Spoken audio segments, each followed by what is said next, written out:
பேசுறேன். இன்னைக்கு உலகத்திலேயே ஒரு தலை சிறந்த இலைய பத்தி தான் பேச போறேன். அதுதான் இந்த வெற்றிலைன்னு சொல்லலாம். இந்த வெற்றிலை பாருங்க அழகா இருக்குது.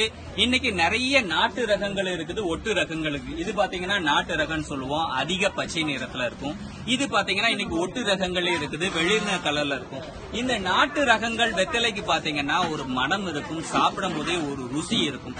இந்த வெத்தலையை எதுக்கு சாப்பிட்டாங்க அந்த காலத்துல பாத்தீங்கன்னா விவசாயிகள், இசை விற்பனர்கள், அதே மாதிரி கூலி தொழிலாளர்கள், அதே மாதிரி பாத்தீங்கன்னா கொத்தனார் வேலை செய்வார்கள், எல்லாருமே இந்த வெத்தலையை சாப்பிட்டாங்க. குறிப்பா விவசாயிகள் அதிகமா வெத்தலை சாப்பிட்டாங்க.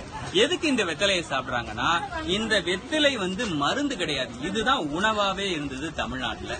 எல்லாருமே வெற்றிலை, பாக்கு, சுண்ணாம்பு சேர்த்து சாப்பிடுற பழக்கமாகவே இருந்தது. இது ஒரு பெரிய தமிழ் உணவுன்னே சொல்லலாம். அது மட்டும் இல்லாமல் ஆரோக்கியமான உணவுன்னு சொல்லலாம். இதை சாப்பிட்டதுக்கு அப்புறம் சாப்பிட்டானா உடம்பு நல்ல செரிமானமாகும். அதே போல சாப்பிட்றதுக்கு முன்னாடி சாப்பிட்டானா உடல் ஒல்லித்தன்மையும் ஆரோக்கியத்தன்மையும் நிறைந்ததுக்காக ஆகிறதுக்கு பயன்படும். அதாவது ஓபிலிசிட்டின்னு இன்னைக்கு சொல்லக்கூடிய குண்டா இருக்கிற தன்மை குறையனா சாப்பிட்றதுக்கு முன்னாடி இந்த வெற்றிலை, பாக்கு, சுண்ணாம்பு அளவோடு சாப்பிட்டானா ரொம்ப நல்லதுன்னே சொல்லலாம். அது மட்டும் இல்லாம இந்த வெற்றிலை பாத்தீங்கன்னா ஒரு அற்புதமான மருந்து. முதல்ல நோய் எதிர்ப்பு சக்தி. 5 மாத குழந்தைகளுக்கு கூட இந்த பச்சிலை வெற்றிலை கலந்த மருந்து கொடுப்பாங்க. காரணம் என்னன்னா, இந்த வெற்றிலை மருந்து பச்சை குழந்தைக்கு கூட சைடு எஃபெக்ட் என்று சொல்லக்கூடிய எதிர் விளைவுகளை ஆற்றாத இயற்கையான மருத்துவம் நிறைந்த குடம் தான் இந்த பச்சிலைன்னே சொல்லுவாங்க. அதனாலதான் அந்த காலத்துல குழந்தைகள் பெற்றவங்களுக்கு மருந்து கொடுப்பாங்க. அதாவது 10 மாதம் வயிற்றில் நஞ்சு இருப்பதனால், அந்த தண்ணி குழந்தைலாம் குழந்தை இருக்கும், அது நஞ்சுத்தன்மை வாய்ந்ததாக மாறிடும். அதனால அந்த குழந்தை பிறக்கும் பை ஃபுல்லாமே புண்களாக இருக்கும். அதை தீர்ப்பதற்காக பச்சிலை மருந்துனே போடுவாங்க. 5 பச்சிலை மருந்து, 7 பச்சிலை மருந்துன்னு ஒரு கணக்கே போடுவாங்க.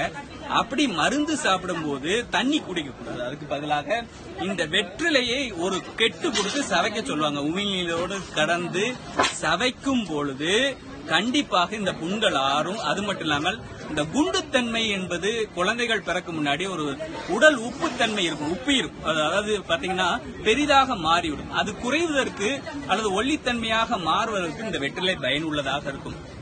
அது மட்டும் இல்லாம மத்தியானம் சாப்பிட்டதுக்கு அப்புறம் சாப்பிட்டீங்கன்னா செரிமான சக்தி நிறைய இருக்கும். இந்த காலங்கள்ல பாத்தீங்கன்னா நிறைய பேர் சூரிய அஸ்தமனத்துக்கு பின்னாடி நிறைய மாமிச உணவு, மது வகைகளை சாப்பிடுறாங்க. அதனால பாத்தீங்கன்னா செரிமான சக்தி முற்றிலும் குறைவாகவே இருக்குது. அந்த காலத்துல சூரியன் அஸ்தமனம் ஆனதுக்கு அப்புறம் யாருமே அதிகமா சாப்பிட மாட்டாங்க, குறைந்த அளவே சாப்பிடுவாங்க, எளிமையான உணவே சாப்பிடுவாங்க. இன்னைக்கு காலத்துல பாத்தீங்கன்னா வருஷத்துக்கு ஒரு முறை, மாதத்துக்கு ஒரு முறை சாப்பிட்ட மாமிச உணவுகள் போய் இன்னைக்கு 3 நேரமும் மாமிச உணவை சாப்பிடுறாங்க. அது கண்டிப்பா கூடாது. அதனால வர செரிமான குற்றங்கள் இன்னைக்கு பாத்தீங்கன்னா விருதுநகர் எல்லாம் பாத்தீங்கன்னா நிறைய புரோட்டா, அது மட்டும் இல்லாம மதுவும் சாப்பிட்டதுனால இறப்பு விகிதங்கள் 40 வயதுக்கு குறைவானவர்களுக்கு அதிகம் இருக்கிறது என்று ஒரு புள்ளி விவரமே கூறுது. அதனால நம்ம என்ன செய்யணும்னா, இந்த வெற்றிலையே நம்ம நிறைய சாப்பிட்டதுக்கு பின் சாப்பிட்டோம்னா செரிமான சக்தி இருக்கும். இன்னைக்கு பாத்தீங்கன்னா தமிழ்நாட்டுல ஜெலிசில், அது மாதிரி டைஜின் மாத்திரைகள் ஒரு நாளைக்கே கோடிக்கணக்கில் மாத்திரை வைக்கிறது. காரணம் என்னன்னா செரிமான சக்தி குறையாக இருக்கிறதுனால. இந்த மாலை நேரத்துல இயக்க சக்தி, அதாவது சூரிய சக்தி இல்லாதனால உடல் இயக்க சக்தி கம்மியா இருக்கும், செரிமான சக்தியும் கம்மியா இருக்கும். இதை போல 2 ரூபாயில் கிடைக்கும் எளிமையான உணவுகளை, மருந்துகளை எடுத்துக்கொண்டால் செரிமான சக்தி அதிகமா இருக்கும்.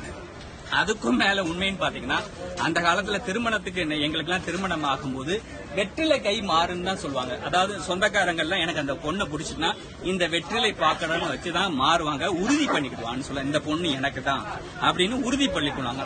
அதே மாதிரி இது ஒரு அற்புதமான இலை. அதே மாதிரி நம்ம எல்லாருக்குமே கல்யாணம் இந்த வெற்றிலை மூலமா தான் ஆணுன்னு சொல்லலாம். இந்த வெற்றிலைக்கு மருத்துவ குணம் தாண்டி ஒரு அற்புத ஆற்றல் இருந்ததாக எல்லாரும் நினைச்சாங்க. அதனாலதான் இன்னைக்கு நாட்டார் வழிபாட்டிலிருந்து எல்லா கோயில்களையும் வெற்றிலை பாக்கு நெய்வேத்தியம் உண்டு. அப்படி ஒரு அற்புத இலைதான் இந்த பச்சிலை. அதற்கும் மேல வெற்றிலையை மாறி கல்யாணம் முடிந்த உறவுகள் இன்று நீடிப்பதில்லை. காரணம் என்னன்னா காந்தர்வம் குறைவா இருக்கு. இதை பயன்படுத்தி பாத்தீங்கன்னா குழந்தை பேறு தன்மை ரொம்ப முற்றிலும் தமிழ்நாட்டில் உலகத்தில் எங்கும் இல்லாத அளவுக்கு குறைவாக இருக்கு. காரணம் என்னன்னா காந்தர்வம், ஒரு அந்யூன்யம் சொல்லலாம். கணவன் மனைவிக்கிடையே ஒரு பரஸ்பர உறவு இல்லாது, அதுதான் காரணம்னு சொல்லலாம். அதை போக்கும் ஒரு அருமருந்து என்னன்னா இந்த வெற்றிலை தான். அதனாலதான் அன்னைக்கு கல்யாணம் முடிஞ்ச உடனே சாப்பிட்டதுக்கு அப்புறம் மனைவி கணவனுக்கு வெற்றிலை கொடுக்குது. அது நிறைய சங்ககால இலக்கியங்கள்ல கூட இருக்குது. அது மட்டும் இல்லாம இரவு நேற்றிலும் வெற்றிலை கொடுப்பாங்க, அந்யூன்யத்தன்மை வளர்வதற்காகவும் காந்தர்வ தன்மை வளர்வதற்காகவும். அது மட்டும் இல்லாம இந்த பாக்குல துவர்ப்பு சக்தி இருக்குது. அது மட்டும் இல்லாம இந்த பாக்கு விந்து தன்மை கட்டிப்படுவதற்கும் ஆண்மை வளர்வதற்கும் வம்ச வித்தியாவதற்கும் உதவியாக இருக்குது. இந்த சுண்ணாம்பு அதிக பலத்தை தருகிறது. இந்த மூன்றும் நிறைந்த ஒரு ஒற்றுமை முக்கலவை ஒரு அற்புதமான இனிப்பு சுவையும் ஒரு ரத்தம் கலந்த கலர், அதாவது சிகப்பு நிறத்தில் கலந்து கொடுத்து ஒரு அற்புதம் இருப்பதை போல இந்த வாழ்க்கைக்கு உதவும் காந்தர்வ தன்மையை கொடுப்பது இந்த வெத்தலை தான். இன்னைக்கு பாத்தீங்கன்னா தமிழ்நாட்டில் எத்தனையோ யூட்டிலிட்டி சென்டர்னு சொல்ல மகப்பேறு நிலையங்கள் அமைவதற்கு காரணமாக இருப்பது என்னன்னா நம்ம இந்த வெத்தலையை சாப்பிடாதனாலதான். அதனால காலை பொழுது, மதிய பொழுது, இரவு பொழுதுகள்ல இந்த வெற்றிலையை மீண்டும் தமிழ் கலாச்சாரம் நிறைந்த மரபுகள் நிறைந்த இந்த இலையே உணவாக கொள்ளக்கூடிய அற்புத நிலையை மீண்டும் கொண்டு வருவோம்.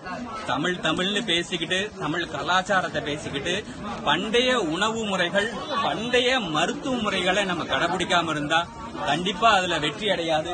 இந்த மாதிரி வெற்றிலைகள் வெறும் 2 ரூபாய் தான்.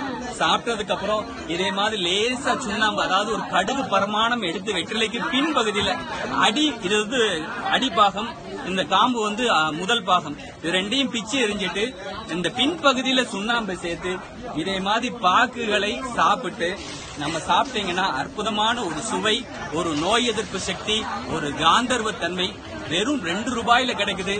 மீண்டும் இழந்த தமிழ் வாழ்க்கை முறைகளை நாம் பின்பற்றும் போதுதான் வாழ்க்கை அற்புதமாகும் என்பதை கூறி விடைபெறுகிறேன். உங்கள் கிருஷ்ணன்.